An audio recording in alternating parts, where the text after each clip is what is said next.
अस्सलामुअलैकुम बेटा। आज का हमारा जो टॉपिक है वो आपके सामने इस वक्त बोर्ड पर है। उसका नाम है प्रोटीन्स। देखो, लास्ट जो टॉपिक हमने पढ़ा था वो था अमाइनो एसिड का। वो इससे काफी ज्यादा लिंक करता हुआ टॉपिक है। मैं पहले जरा प्रोटीन के बारे में थोड़ा सा बताऊं, फिर उसके बाद हम डेफिनेशन की जानिब और आगे चलेंगे इस पूरी वीडियो के अंदर।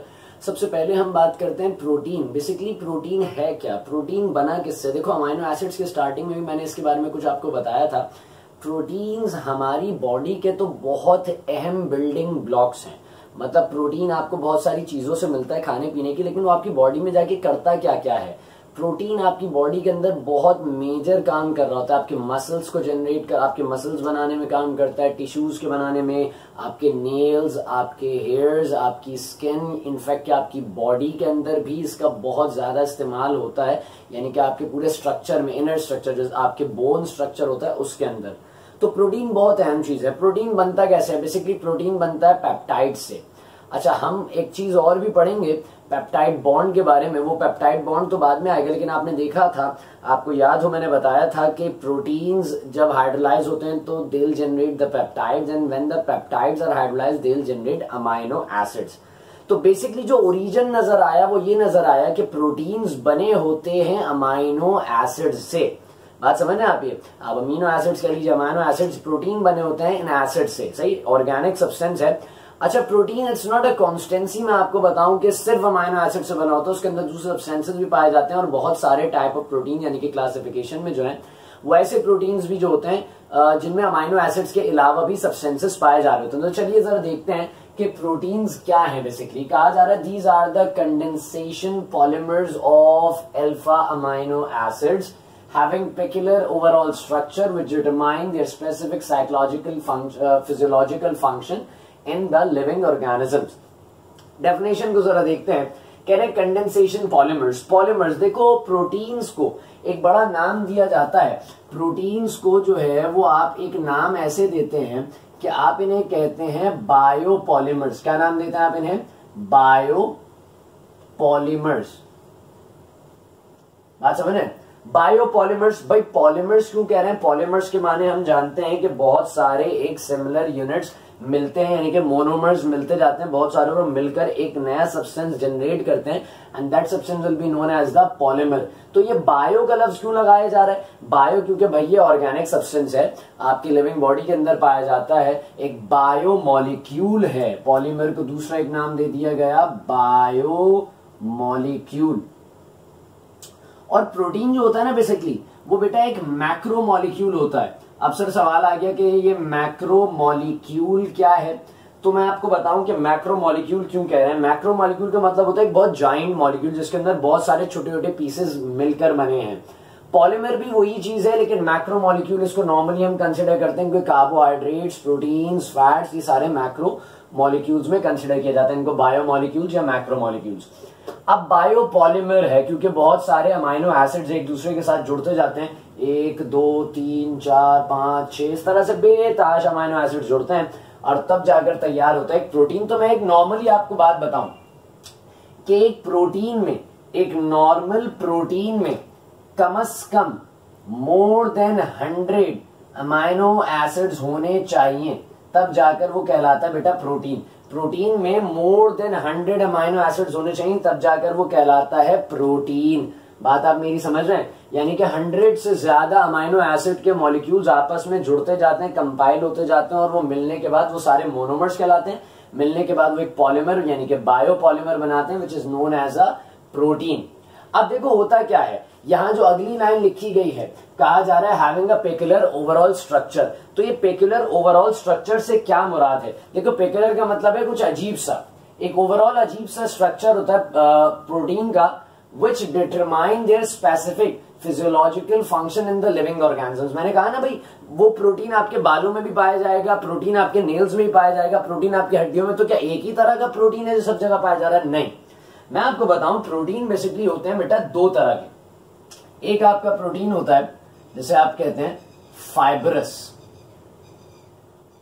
क्या नाम दिया जाता है इसे? कहा जाता है फाइब्रस, FIBROUS, फाइब्रस। और जो दूसरा प्रोटीन होता है, अच्छा फाइब्रस का लफ्ज बड़ा रिलेटेबल लग रहा है हमें, रिलेटेबल लग रहा है एक लफ्ज से जिसका नाम है फाइबर। तो हाँ ये फाइबर से रिलेटेड है। दूसरा जो होता है उसे कहा जाता है ग्लोबुलर। ग्लोबुलर। अब ये फाइब्रस और ग्लोबुलर के मुराद क्या है मैं आपको ये बताऊं। देखो फाइब्रस का जो लफ्ज है ना ये निकल कर आया है फाइबर से, और ये जो ग्लोबुलर का लफ्ज निकल कर आया ये आया है ग्लोब से। ग्लोब मतलब क्या होता है, ग्लोब के माने होते हैं गोल। फाइबर का मतलब क्या होता है, थिन, थ्रेड्स की बात की जा रही है। तो ये जो फाइबरस प्रोटीन्स होते हैं ना ये बेसिकली होते हैं थ्रेड्स वाले, इनके अंदर होती हैं आपके पास थ्रेड्स। और ये जो ग्लोबुलर प्रोटीन्स होते हैं इनके अंदर आपके पास क्या होते हैं, इनके अंदर बने होते हैं ग्लोब्स, यानी कि स्फेयर बने हुए होते हैं। बात समझ रहे हैं आप ये?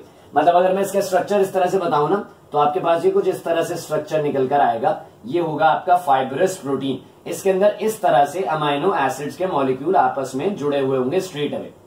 बात आप देख रहे हैं? तो ये हो गया आपका फाइबरस। और अगर मैं बात करूं ग्लोबुलर की तो ग्लोबुलर किस तरह से आएगा, ग्लोबुलर के अंदर कुछ इस तरह का मामला होगा।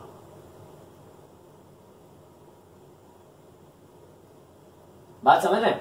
और इसके अंदर यहां पर ऐसे अमाइनो एसिड जुड़े हुए होंगे। आप देख रहे हैं कि अमाइनो एसिड 3 डायमेंशनल एक सर्कल की फॉर्म जनरेट कर रहे हैं, तो इसे नाम दिया गया ग्लोबुलर का। अब ये अलग अलग है, मतलब फाइब्रस जो होता है ना वो आपके पास बहुत ज्यादा बॉडी के पार्ट्स को बनाने के लिए इस्तेमाल किया जाता है, फाइब्रस प्रोटीन। और ग्लोबुलर जो होता है वो बेसिकली मेटाबॉलिज्म के अंदर इस्तेमाल किया जा रहा होता है आपके। तो ये दो तरह के प्रोटीन्स हमारे पास होते हैं नॉर्मली ना, लेकिन हमारे पास जो क्लासिफिकेशन है प्रोटीन्स की वो एक अलग सॉर्ट पे है, तो हम उस क्लासिफिकेशन को देखेंगे अपने पास। होप सो आपको यहां तक की बात मेरी सारी समझ में आ गई होगी। देखो नॉर्मल हम लिविंग ऑर्गेनिजम्स हैं। हम लिविंग ऑर्गेनिजम्स के अंदर ना प्रोटीन खुद जनरेट होता है। जैसे मैं मिसाल के तौर पे आपको इस तरह बताऊं कि प्लांट्स हैं, तो प्लांट्स अपने अंदर प्रोटीन जनरेट करते हैं by the carbon dioxide gas जो वो हासिल कर रहे होते हैं, उससे प्रोटीन को अपने अंदर जनरेट करते हैं। लेकिन एनिमल्स अपने अंदर ये नहीं कर सकते। तो एनिमल्स किस पे डिपेंडेंट हो जाते हैं, प्लांट्स पे, कि वो प्लांट्स को खाते हैं और वहां से अपने लिए प्रोटीन हासिल करते हैं। और इट्स नॉट अ कॉन्स्टेंसी। हम नॉर्मली देखते हैं प्रोटीन के अंदर कौन कौन से एलिमेंट्स पाए जाते हैं भाई। प्रोटीन के अंदर कार्बन था, हाइड्रोजन था, नाइट्रोजन था, ऑक्सीजन था। सिर्फ ये नहीं है, इनके अलावा भी कुछ एलिमेंट्स हमारे पास पाए जाते हैं प्रोटीन्स के अंदर। वो डिफरेंट सॉर्ट के प्रोटीन्स होते हैं। अब उनके अंदर से मैं मिसाल के तौर पे आपको बताऊं कि कैल्शियम है, फास्फोरस है, आयरन है, इस तरह के आपके पास एलिमेंट्स पाए जाते हैं प्रोटीन में। ये प्रोटीन आपस में जुड़ते कैसे हैं, मसला ये भी है। पहले मैं जरा बताऊं कि इनके अलावा जो एलिमेंट्स हमारे पास फास्फोरस, आयरन, उसकी एग्जांपल मैं आपको दूं कि हीमोग्लोबिन है आपके पास। हीमोग्लोबिन के स्ट्रक्चर के अंदर आयरन पाया जाता है, तो वो भी एक प्रोटीन की फॉर्म है, उसके अंदर आयरन पाया जाता है। अब बात कर लेते हैं कि ये आपस में जो जुड़ रहे हैं, जुड़ते कैसे हैं। ये जो बॉन्ड बनता है ना बेटा इनके दरमियान, वो बॉन्ड कहलाता है पेप्टाइड बॉन्ड। बात समझ रहे हैं आप मेरी? तो एक छोटा सा इंट्रोडक्शन था प्रोटीन का, आगे चलते हैं इसकी क्लासिफिकेशन के जाने।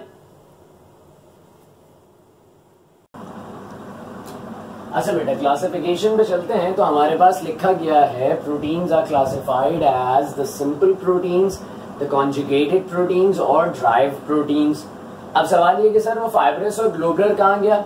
बेटा वो फाइब्रस और ग्लोबुलर इनसाइड वे के अंदर बात हो जा रही है। एक नॉर्मली जो हम क्लासिफिकेशन करते हैं ना प्रोटीन्स को कि यार ये इस तरह के प्रोटीन्स, ये इस तरह के, ये इस तरह के, उसमें हमारे पास 3 आते हैं, सिंपल, कॉन्जुगेटेड और ड्राइव प्रोटीन्स। नॉर्मली हम ये 2 की बात करते हैं, तीसरा भी मैं आपको पढ़ा दूंगा इसमें। ड्राइव प्रोटीन्स सिंपल सा एक फिनोमेना है, उसके अंदर और कोई बात नहीं है। तो सिंपल प्रोटीन्स क्या होते हैं? सिंपल मतलब बिल्कुल सादा, कोई ऐसे उसके अंदर कॉम्प्लिकेशंस नहीं है। बताया जा रहा है the proteins which on hydrolysis gives only the amino acids or their derivatives are called the simple proteins। यानी कि एक ऐसा प्रोटीन जिसे अगर हाइड्रोलाइसिस के प्रोसेस में ले जाया जाए तो जब वो हाइड्रोलाइज होकर ब्रेक डाउन होगा में प्रोटीन, तो एक जाइंट मॉलिक्यूल है, मैक्रो मॉलिक्यूल है which contains many amino acids. तो जब हम उसे हाइड्रोलाइसिस में लेकर जाएंगे तो वो डिस्ट्रीब्यूट हो जाएगा, डिवाइड हो जाएगा into smaller parts, and those smaller parts are must be the amino acids, none other anything। कोई और चीज नहीं होगी, सिर्फ अमाइनो एसिड्स पाए जाएंगे उसके अंदर हाइड्रोलाइसिस में, या उन्हीं अमाइनो एसिड्स के टुकड़े पाए जाएंगे। तो उस प्रोटीन को कहते हैं सिंपल प्रोटीन। अभी जो सिंपल प्रोटीन है ना बेटा, इसकी एग्जांपल कुछ ऐसे समझ लो कि एक पत्थर है, उस पत्थर के टुकड़े कर दिए, एक बड़ा पत्थर है उसके पत्थर के टुकड़े कर दिए, तो क्या मिला? छोटे छोटे पत्थर। क्या मिला? छोटे छोटे पत्थर मिले। अब उस छोटे पत्थर के टुकड़े कर दिए और छोटे पत्थर मिले। तो बेसिकली बात यही है कि simple protein, it's another name is the amino acid. Amino acid से मिलकर ही तो प्रोटीन बनता है, बस इसका फंक्शन डिफरेंट हो जाता है प्रोटीन बनने के बाद। अब अमाइनो एसिड्स में जब ये ब्रेक डाउन हो हाइड्रोलाइसिस के फंक्शन की मदद से, हाइड्रोलाइसिस के प्रोसेस की मदद से, तो वो प्रोटीन कहलाता है सिंपल प्रोटीन। अब इस सिंपल प्रोटीन की कुछ क्लासिफिकेशन है, हम इसे क्लासिफाई करते हैं, तो आइए जरा उसको देखते हैं। वीडियो को पॉज करके यहां तक का नोट डाउन कर लीजिएगा। अच्छा बेटे, अब बात कर लेते हैं हम अपने पास क्लासिफिकेशन ऑफ सिंपल प्रोटीन्स की। अभी हमने सिंपल प्रोटीन्स अपने पास देखा, बिल्कुल बस वहीं से बात को आगे बढ़ा रहे हैं। देखिए, सबसे पहले क्लासिफिकेशन के अंदर हमने इसको डिस्ट्रीब्यूट किया है 5 अलग अलग क्लासेस के अंदर ना, सिंपल प्रोटीन को, जो कि टोटली अमाइनो एसिड्स के ऊपर बेस कर रहे हैं। सबसे पहले हमारे पास जो टाइप आ रही है क्लासिफिकेशन, जो क्लासिफाई हमने किया इसे, ये है एल्बुमिन्स। एल्बुमिन्स क्या होते हैं? Albumins they are the water soluble, ये पानी में डिसॉल्व हो सकते हैं, and are coagulated by heat, यानी कि अगर आप इन्हें हीट प्रोवाइड करें तो ये जम जाएंगे। एग्जाम्पल क्या है इसकी? एग एल्बुमिन्स, अंडे के अंदर जो है, आप उसकी बात करें, सफेदी की बात हो रही है, अंडे का जो पूरा स्ट्रक्चर है उसकी बात हो रही है, अंडे के अंदर जो प्रोटीन्स हैं उसकी बेसिकली बात हो रही है, उसके अंदर जो एल्बुमिन्स वाला पार्ट है वो उसके बारे में कहा जा रहा है वाटर सॉल्युबल नहीं है, ये कोगुलेटेड होते हैं हीट के अंदर। आप अगर आप हीट करेंगे तो ये जम जाते हैं, और ये कहला नॉर्मली हमें कहा मिल रहा है, एग में मिल रहा है, तो उसे नाम दिया जा रहा है एग एल्बुमिन्स का।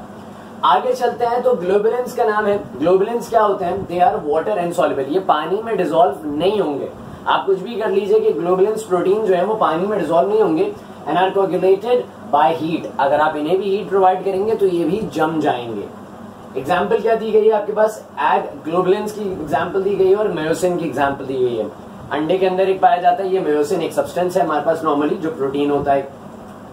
थर्ड के ऊपर चलते हैं, ये हमारे पास कह रहे हैं ग्लूटेलिन्स के बारे में, they are soluble in acids and alkalis. अब एसिड्स और अल्कलीज, वाटर का मामला खत्म हो गया, अब बात करें एसिड्स और अल्कलीज की, यानी कि एसिड्स और जो अल्कलाइन हमारे पास सब्सटेंसेस से बनने वाले सॉल्यूशंस होते हैं अल्कलीज, उनकी बात की जा रही है कि हम जब इन्हें एसिड और अल्कलीज में डालते हैं तो ये सॉल्युबल हो जाते हैं। एग्जाम्पल क्या है? ग्लूटेलिन्स इन व्हीट, यानी कि आपके पास जो व्हीट होती है उसके अंदर ये ग्लूटेलिन्स पाया जा रहा होता है, ये भी एक फॉर्म ऑफ प्रोटीन है।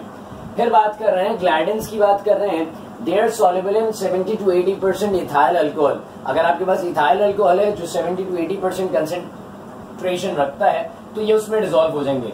एंड इनसॉल्युबल इन वाटर, और पानी में ये डिसॉल्व नहीं होते। कहा जा रहा है एग्जाम्पल में ग्लाइडिन, ये ग्लाइडिन्स का ही एक हमारे पास प्रोटीन का नाम दिया गया है ग्लाइडिन का, और एक और नाम है हॉर्डिन, जो बार्ले में पाया जाता है। नॉर्मली जिसे हम बार्ले कहते हैं, खाने पीने की चीजों में इस्तेमाल कर रहे होते हैं, तो वो बार्ले के अंदर ये हॉर्डिन पाया जा रहा होता है। पांचवी हमारे पास और आखिरी क्लासिफिकेशन है सिंपल प्रोटीन्स की, उसके अंदर बताया जा रहा है एल्बुमिनॉइड्स। एल्बुमिनॉइड्स के बारे में बताया जा रहा है कि दे आर ओनली हाइड्रोलाइज, ये सिर्फ हाइड्रोलाइज होते हैं, ये हाइड्रोलाइज होते हैं। They are insoluble in above solvents, ऊपर जितने सॉल्वेंट्स यानी कि 70 to 80% इथाइल अल्कोहल, एसिड्स और अल्कलीज, वाटर, ये इन तमाम के अंदर क्या है? इनसॉल्युबल है, किसी में भी डिसॉल्व नहीं होंगे। इनकी एग्जांपल्स क्या है? केराटिन, केराटिन नॉर्मली हमारे पास बालों में देखें, एग्जांपल में लिखा जा रहा है हेयर्स, हॉर्न, यानी कि जो सींग होते हैं गाय के या गेंडे का या किसी भी जानवर का जो सींग होता है उसकी बात की जा रही है। नेल्स, नाखून जो होते हैं, इनके अंदर जो बिल्डिंग ब्लॉक होता है प्रोटीन का, जो आपके पास सब्सटेंस पाया जा रहा होता है, वो नॉर्मली केराटिन होता है। और ये केराटिन जो होता है ये कौन सा क्लासिफिकेशन में आता है? सिंपल प्रोटीन्स की एल्बुमिनॉइड्स की क्लासिफिकेशन में आता है ये केराटिन। यहाँ पर आपके पास सिंपल प्रोटीन्स खत्म हो गए जो कि प्रॉपर्ली अमाइनो एसिड से बने हुए थे। एक ऐसा प्रोटीन जिसके अंदर टोटली अमाइनो एसिड्स, यानी कि अगर उसे हाइड्रोलाइज करें तो उसके अंदर सिर्फ अमाइनो एसिड्स ही डिस्ट्रीब्यूट होते हैं, वो सिंपल प्रोटीन था। वो ये सारे हमने उसकी क्लासिफिकेशन देख ली। नेक्स्ट प्रोटीन की जो टाइप है उसका नाम है कॉन्जुगेटेड प्रोटीन। नाम से ही पता चल रहा है थोड़ा सा मामला मिक्सअप होंगे। कॉन्जुगेटेड प्रोटीन के बारे में क्या कह रहे हैं? These molecules are made up of simple protein units। अच्छा, सिंपल प्रोटीन यूनिट से मुराद क्या है? अमाइनो एसिड्स, यानी कि ये प्रोटीन्स बने होते हैं सिंपल प्रोटीन यूनिट्स, यानी कि अमाइनो एसिड से, which are united covalently और नॉन कोवेलेंटली, जो जुड़े हुए होते हैं। सिंपल अमाइनो एसिड यानी कि सिंपल प्रोटीन्स बेसिकली जुड़े हुए होते हैं कोवेलेंट बॉन्ड के थ्रू या नॉन कोवेलेंट बॉन्ड के थ्रू जुड़े हुए होते हैं with a non protein factor. Amino acid के अलावा किसी और सब्सटेंस से जुड़े होते हैं। बात समझ रहे हैं आप? मैंने कहा था ना कि हर प्रोटीन में सिर्फ अमाइनो एसिड नहीं होता, उसके अलावा भी सब्सटेंसेस पाए जाते हैं। मैंने एग्जांपल आपको हीमोग्लोबिन की दी थी, तो यहाँ पर उसी की बात हो रही है बेसिकली। कहा जा रहा है कि ये कोवलेंटली और नॉन कोवलेंटली सिंपल प्रोटीन यानी कि अमाइनो एसिड जुड़े हुए होते हैं with a non protein factor. The major thing which we have in this definition is non protein factor, जो कि इसे और सिंपल प्रोटीन को डिफरेंशिएट कर रही है। The non protein factor is called the prosthetic group. Normally जो non protein factor हैं जो कि आपके पास उस अमाइनो एसिड के अंदर पाए अमाइनो एसिड के साथ जुड़े हुए हैं एक major macro molecule of protein बनाने के लिए, जो नॉन प्रोटीन फैक्टर जुड़े हुए हैं उन्हें हम नाम देते हैं प्रोस्थेटिक ग्रुप का। और ये जो कॉन्जुगेटेड ग्रुप है इसको आप नॉर्मली डिफरेंशिएट करना चाहें अगर सिंपल प्रोटीन से तो सिर्फ इस अंदाज में कर सकते हैं कि simple proteins mean purely amino acids, conjugated protein means amino acid plus non protein factor यानी कि amino acid plus prosthetic groups आपस में ज्वाइंट होते हैं, तब जाकर एक कॉन्जुगेटेड प्रोटीन तैयार होता है। अब हमें बात करनी है कॉन्जुगेटेड प्रोटीन की क्लासिफिकेशन के ऊपर, तो वहां चलते हैं। इस वीडियो को यहाँ पॉज करके कुछ देर के लिए आप लिख लीजिएगा ये सारा मामला, आगे चलते हैं।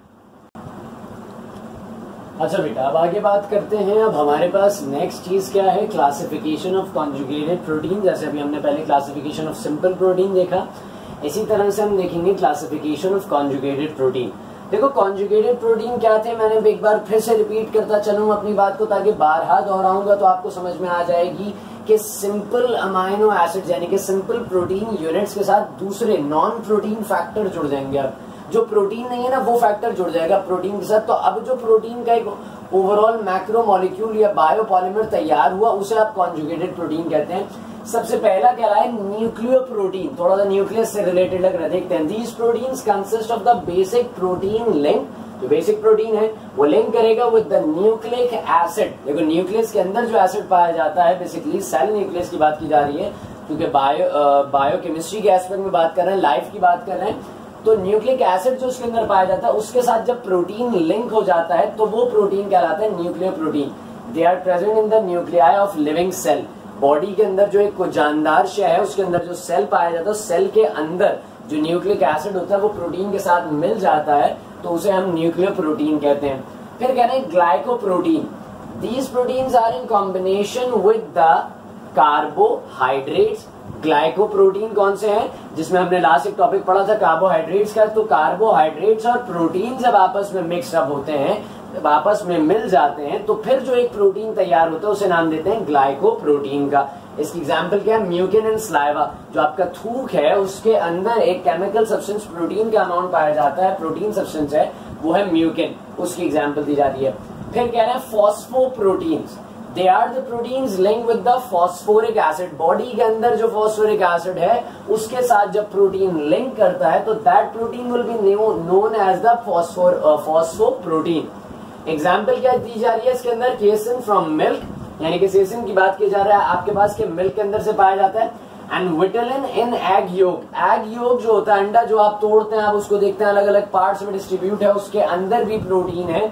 उसके अंदर जो एक प्रोटीन, हमने डिफरेंट प्रोटीन्स पढ़े थे अभी एग के अंदर, तो उसमें से एक प्रोटीन हमारे पास और आया जो कॉन्जुगेटेड है वो कहलाया विटेलिन। फिर कह रहे हैं Chrome protein. These are the proteins coupled with the colored pigments. Colored pigments यानी कि मेटल्स की बात की जा रही है भैया, मेटल्स चैप्टर नंबर 5 की बात की जा रही है, ट्रांजिशन मेटल्स, उन्हें कलर्ड पिगमेंट्स कहा जाता है। एक ऐसा प्रोटीन जिसके अंदर कोई कलर्ड पिगमेंट मेटल मौजूद हो तो उसे हम नाम दे देते हैं क्रोम प्रोटीन का। अक्सर आप सुनते हैं इसमें आयरन की कमी है, इसमें इसकी कमी, तो आयरन क्या लोहा खाना चाहिए? नहीं, हमारी बॉडी के अंदर बहुत सारे मेटल्स मौजूद हैं, कैल्शियम मौजूद है, फास्फोरस मौजूद है, हमारी बॉडी में आयरन मौजूद है, हमारी बॉडी को जो है वो मैग्नीशियम की एक अमाउंट में नीड होती है। तो ये बहुत सारे सब्सटेंसेज हैं। तो मिसाल की दी जा रही है, मैंने आपको एग्जांपल पहले भी दी थी, हीमोग्लोबिन की contains iron, haemoglobin which contains iron. तो ये आयरन पाया जा रहा है, इसीलिए हीमोग्लोबिन को कहते हैं क्रोम प्रोटीन। और हीमोग्लोबिन कौन सा प्रोटीन है? Conjugated protein. फिर कहना है lipoproteins. These are the proteins which complexes with lipids. अब लिपिड्स एक नेक्स्ट टॉपिक है हमारे पास, तो खैर आप इस वक्त इसको इस तरह से समझ लीजिए कि प्रोटीन, जब भी कोई प्रोटीन कॉम्प्लेक्स कंपाउंड जनरेट कर रहे थे, कॉम्प्लेक्स जो है बॉन्डिंग जनरेट करता है लिपिड्स के साथ, तो उसे आप लिपोप्रोटीन्स का नाम देते हैं। लिपोविटिलिन फ्रॉम एग योक, अभी पढ़ा था विटिलिन फ्रॉम एग योक, अब कह रहे हैं लिपोविटिलिन फ्रॉम एग योक। तो ये हमारे पास कॉन्जुगेटेड प्रोटीन्स और उसकी क्लासिफिकेशंस थी। Now let's come to the third type of a protein, which is the derived protein, नजर आ रहा है, नाम से पता चल रहा है derived protein, यानी कि ड्राइव किया गया. They are the derivatives of protein resulting from the action of heat, enzymes और chemical reagents. यानी कि भैया ये वो प्रोटीन्स होंगे जो बेसिकली डेरिवेटिव्स हैं, जो नॉर्मल सिंपल प्रोटीन्स के डेरिवेटिव्स होंगे, ये जो हमें हासिल होते हैं किसके नतीजे में, by the action of the heat, आप हीट प्रोवाइड करेंगे, by the action of enzymes और the chemical reagents, chemical process या केमिकल रिएक्शंस की सूरत में, हीट प्रोवाइड करने की सूरत में, या एंजाइम्स के अटैक की वजह से जो प्रोटीन टूट जाएगा, डिस्ट्रीब्यूट हो जाएगा, डिवाइड हो जाएगा, डेरिवेटिव हो जाएगा जिसका, तो उसे आप नाम देते हैं ड्राइव्ड प्रोटीन्स का. आपने एक प्रोटीन पढ़ा था सिंपल प्रोटीन्स के अंदर, मियोसिन पढ़ा था. अब ये मियोसिन से ही मियोसान बन गया है, मियोसान ड्राइव फ्रॉम मियोसिन, तो ये कहलाए बेटा ड्राइव्ड प्रोटीन्स. बात आप मेरी यहां तक समझ रहे हैं. तो ये क्लासिफिकेशन ऑफ प्रोटीन्स और उन प्रोटीन्स की क्लासिफिकेशन की भी क्लासिफिकेशन हमने इस वक्त अपने पास कर ली है.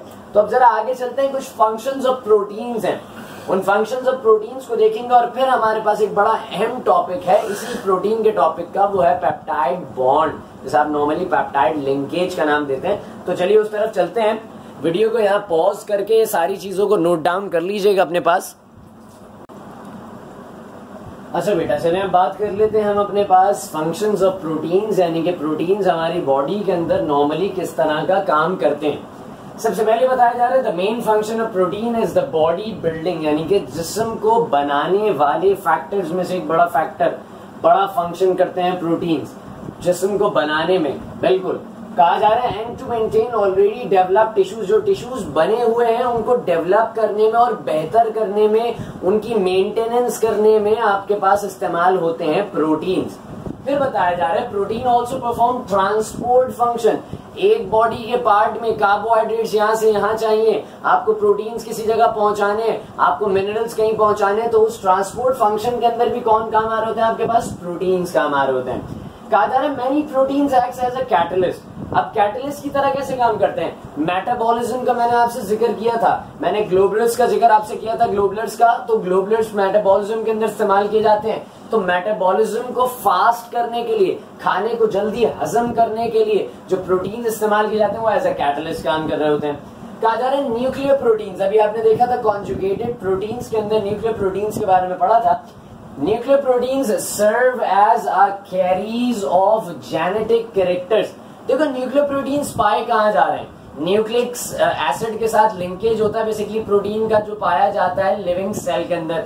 उस लिविंग सेल के अंदर आपके पास जेनेटिक कैरेक्टर्स मौजूद होते हैं, जो बेसिकली जेनेटिक से रिलेटेड मामला आ जाते हैं, कि जीन के जो सारे मामला आ जाते हैं वो भी इस प्रोटीन के साथ लिंक में होते हैं सारे. जैसे आपने पढ़ा था आरएनए और डीएनए के बारे में पढ़ा था, जब हम ग्लूकोज से लिंक कर रहे थे चीजों को, तब हमने पढ़ा था. तो ग्लूकोज के हम अमाइनो एसिड्स के बारे में पढ़ रहे थे, तब हमने पढ़ा था आरएनए और डीएनए के बारे में. तो इसी तरह से प्रोटीन भी बेसिकली लिंक कर रहे होते हैं, जेनेटिक कैरेक्टर इनके अंदर पाए जाते हैं, क्योंकि ये न्यूक्लियस के अंदर मौजूद होते हैं. न्यूक्लिक एसिड के साथ लिंकेज होता है, वो अमाइनो एसिड्स ही होते हैं जो जुड़े हुए होते हैं आपके पास. बात समझ रहे हैं आप ये? खैर, तो ये हमारे पास फंक्शंस ऑफ प्रोटीन था. अब हम चलते हैं अपने नेक्स्ट टॉपिक की जानिब, जो कि बेसिकली पेप्टाइड बॉन्ड्स है. तो ये फंक्शंस ऑफ प्रोटीन्स को कॉपी कर लीजिएगा आप अपने पास, यहीं से कंटिन्यू करेंगे. अच्छा बेटा, अब हम बात करेंगे इस वक्त एक बड़े अहम टॉपिक पे, जो समझ लो कि अमाइनो एसिड और प्रोटीन्स दोनों को जोड़ता है. कैसे जोड़ता है, मैं इसको ऐसे समझाऊं कि देखो, हम जैसे तस्बीह को देखते हैं ना, कि तस्बीह के अलग अलग दाने हैं, उन दानों के बीच में से एक डोर जा रही होती है, वो डोर सारे दानों को जोड़ कर रखती है. इसी तरह से एक डोर, एक बॉन्ड है जो उन सारे अमाइनो एसिड्स को जोड़ रहा है, तभी वो प्रोटीन बन रहा है. जैसे मिसाल के तौर पर एक अमाइनो एसिड था, दूसरा अमाइनो एसिड, तीसरा, चौथा, पांचवा, हमने पढ़ा था ना 100 से ज्यादा अमाइनो एसिड्स होने चाहिए. कमोबेश एक प्रोटीन के बनने के लिए 100 से ज्यादा अमाइनो एसिड चाहिए. तो ये सब आपस में जुड़े हुए होते हैं.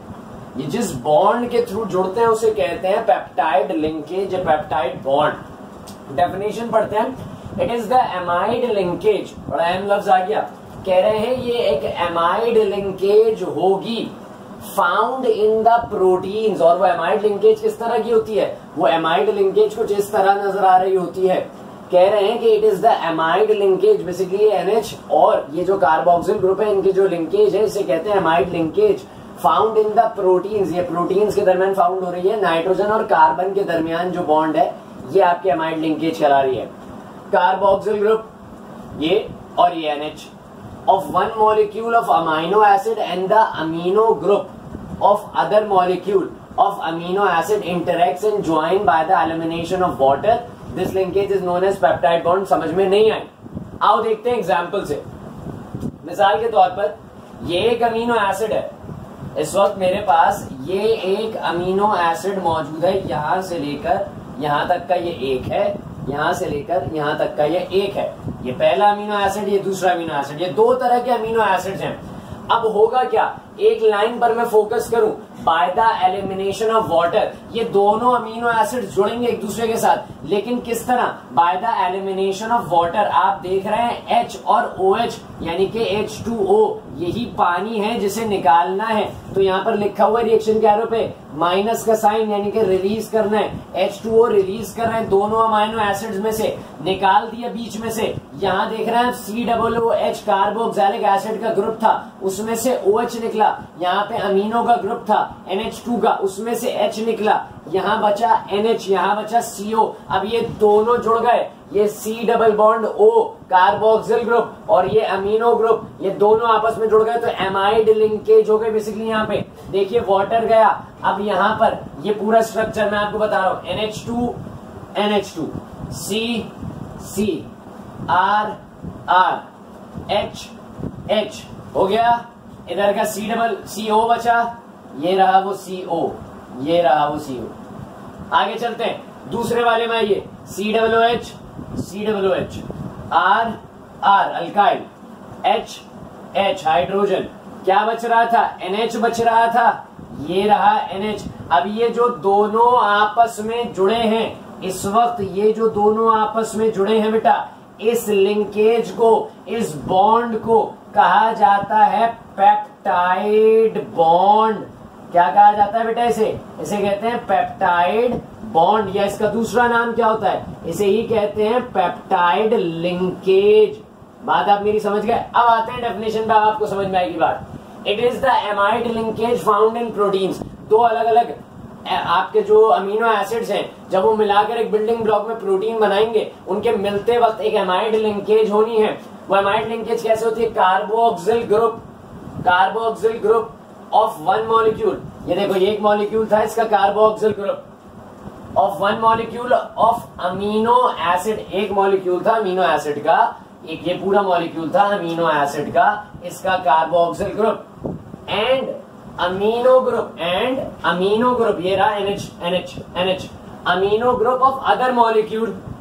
एक अलग मॉलिक्यूल ये है, दूसरा मॉलिक्यूल ये था बेटा, इस मॉलिक्यूल का अमीनो ग्रुप, इस मॉलिक्यूल का कार्बोक्सिल ग्रुप।